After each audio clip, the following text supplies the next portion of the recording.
Ce modèle de ruche que l'on teste sur notre exploitation depuis quelques mois maintenant, il est dérivé, il est imaginé de ce que les chercheurs et les curieux ont pu observer à l'état naturel. C'est-à-dire qu'ils sont allés voir comment les colonies d'abeilles vivent à l'état naturel. Et ils ont remarqué que les abeilles vivent principalement dans des cavités qui ont des propriétés isolantes très importantes. Et ce qu'elles recherchent et préfèrent, les colonies d'abeilles à l'état naturel, ce sont les troncs d'arbres. Et ce type d'habitat-là, ça va les aider à réaliser trois choses. Ça va les aider à réguler la température à l'intérieur de l'habitat, ce qui est très important et fondamental pour elles. Ça va les aider à réguler l'hygrométrie aussi, car ce sont des paramètres biophysiques qu'elles vont gérer par elles-mêmes. Et enfin, elles vont aussi réguler la circulation des masses d'air à l'intérieur de l'habitat. Ce qui est aussi un autre paramètre qui est important pour elles parce que ça leur permet de faire de grandes économies d'énergie. Et donc, ces intérieurs de troncs d'arbres, avec ce modèle-là de ruche, on essaye tout simplement de limiter. On essaye de se rapprocher de l'état de nature le plus possible. Donc là, un bon enfumage pour les avertir que, on va venir ouvrir la ruche et donc les visiter. Ce qu'il faut comprendre avec l'utilisation de l'enfumoir, c'est donc de la matière végétale qui est brûlée à petit feu et qui donc génère de la fumée. Et cette fumée, quand elle rentre à l'intérieur de la ruche, elle va alerter les abeilles. Elles vont déclencher un signal d'alarme où il y a danger. Donc s'il y a danger dans la maison, il faut se préparer peut-être à partir. Et donc, pour cela, leur premier réflexe instinctif, ça va être d'aller se gorger de miel. Donc elles vont aller plonger la tête dans les alvéoles à l'intérieur de la ruche pour se gorger de miel, au cas où elles devraient quitter cet endroit définitivement.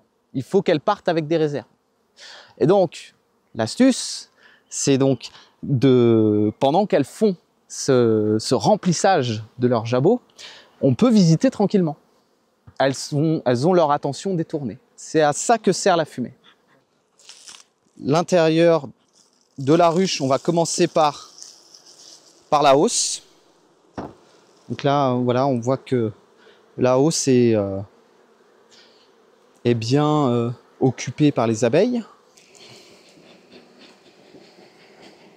Allez, on va les voir dans le corps. Donc le corps, c'est la partie basse de la ruche. C'est là où on retrouve le couvain. Le couvain qui est donc les futures abeilles qui sont en gestation et qui sont donc très importantes pour la colonie. Alors là, ce que je suis en train de retirer, c'est ce qu'on appelle une grille à reine. Une grille à reine, c'est un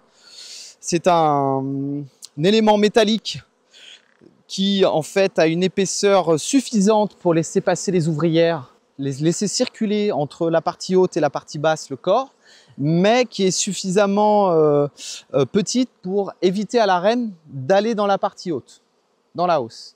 C'est important, ça c'est un outil très important pour les apiculteurs qui produisent du miel, parce que ça va empêcher la reine de venir dans cette partie-là de la ruche pour venir pondre des œufs. Parce que si elle pond des œufs dans cette partie-là, les œufs et le miel vont se mélanger. Et après, pour récolter, c'est délicat. Et là, je vais vous montrer ce que c'est un cadre de couvain.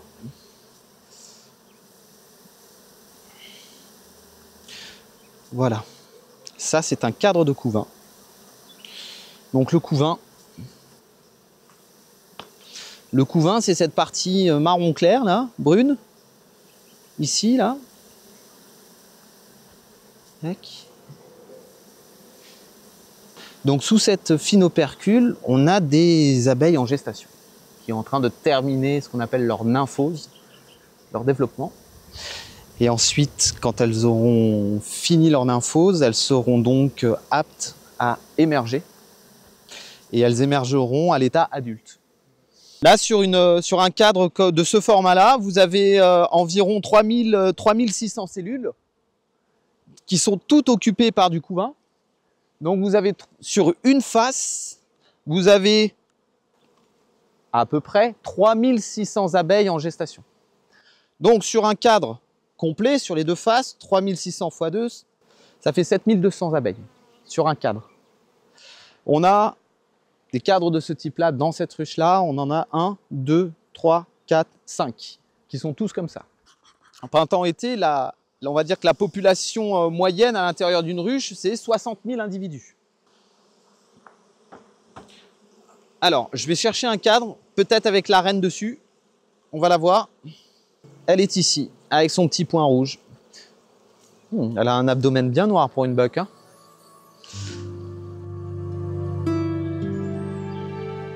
Après une visite de la nurserie et de l'habitat de nos amis zébrés, nous faisons un bref arrêt pour visiter les futures reines avant d'aborder le sujet de la transhumance.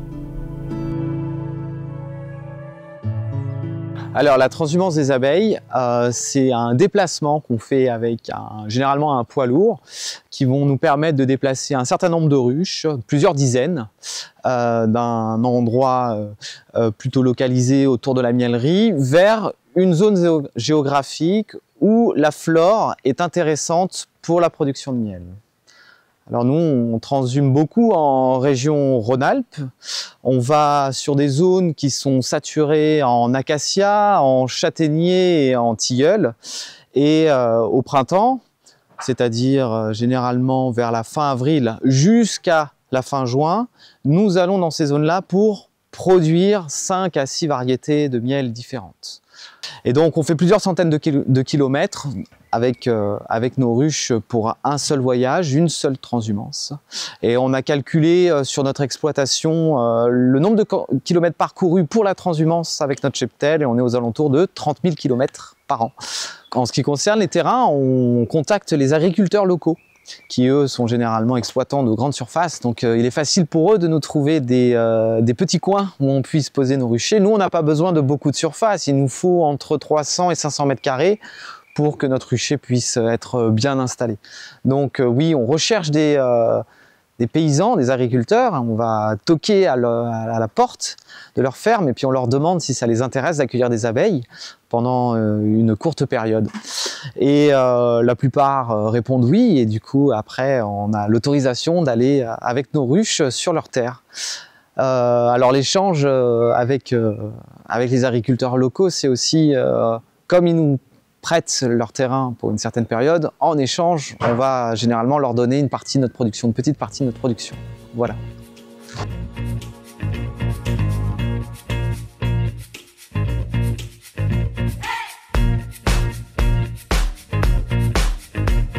On a un rucher qui est placé sur la commune du Canet-des-Maures.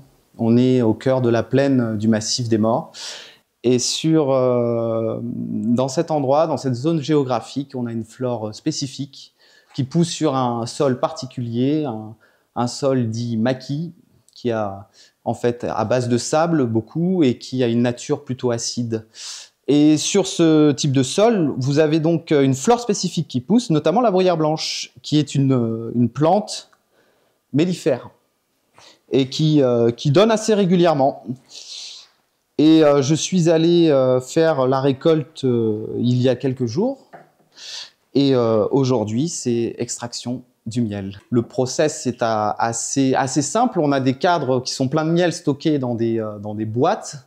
Et nous allons récupérer ces cadres. Et nous allons en fait enlever la fine opercule de cire qui se trouve dessus et qui permet en fait de protéger le miel qui est stocké à l'intérieur des alvéoles.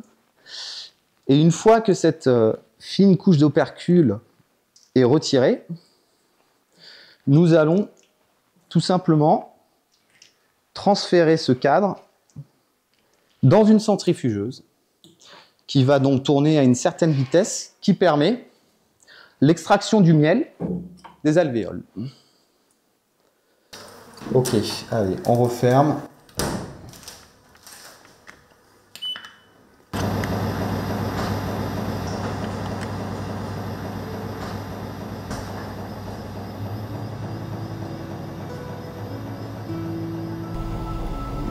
Après une démonstration emplie de savoir-faire et peut-être d'un peu de magie, Maxime nous parle de la fleur si particulière à la région, mais aussi des dangers qui guettent ses pensionnaires.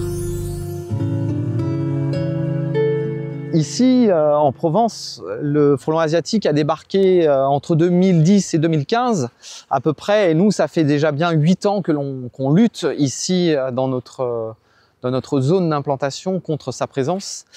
C'est un travail qui est considérable parce que son activité de prédation, elle se concentre sur quelques semaines à la fin de l'été et au début de l'automne, et il va être en prédation constant sur les ruches. Il va être présent partout sur les ruchers et il peut aller attraper jusqu'à 300 abeilles par jour.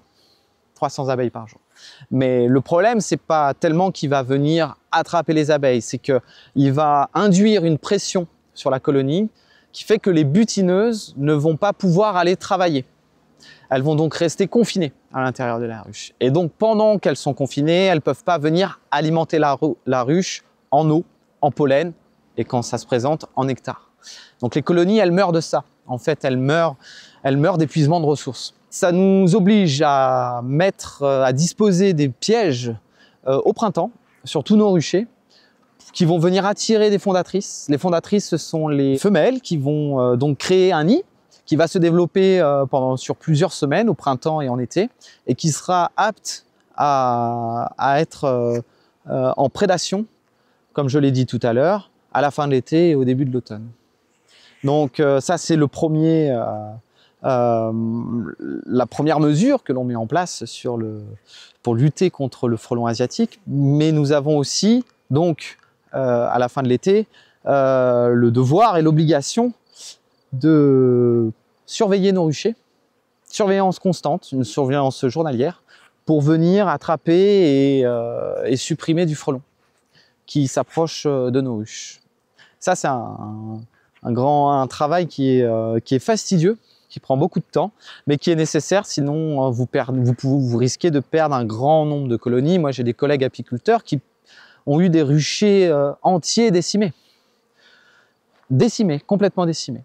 Et donc, la perte de valeur est vraiment très importante pour les exploitations. On essaye au maximum d'alerter les pouvoirs publics et de mettre des actions en place pour diminuer la pression. Ça passe par le repérage et la destruction des nids.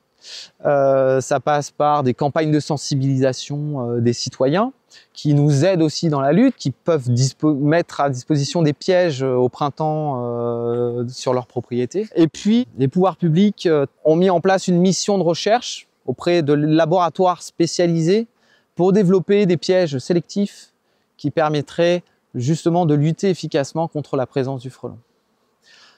Et on a bon espoir que d'ici quelques mois, au maximum quelques années, vraiment un piège efficace arrive sur le marché et qui puisse nous aider grandement dans la lutte contre le frelon.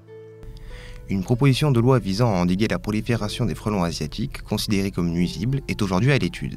Souhaitons le retour de saisons plus calmes pour nos travailleuses.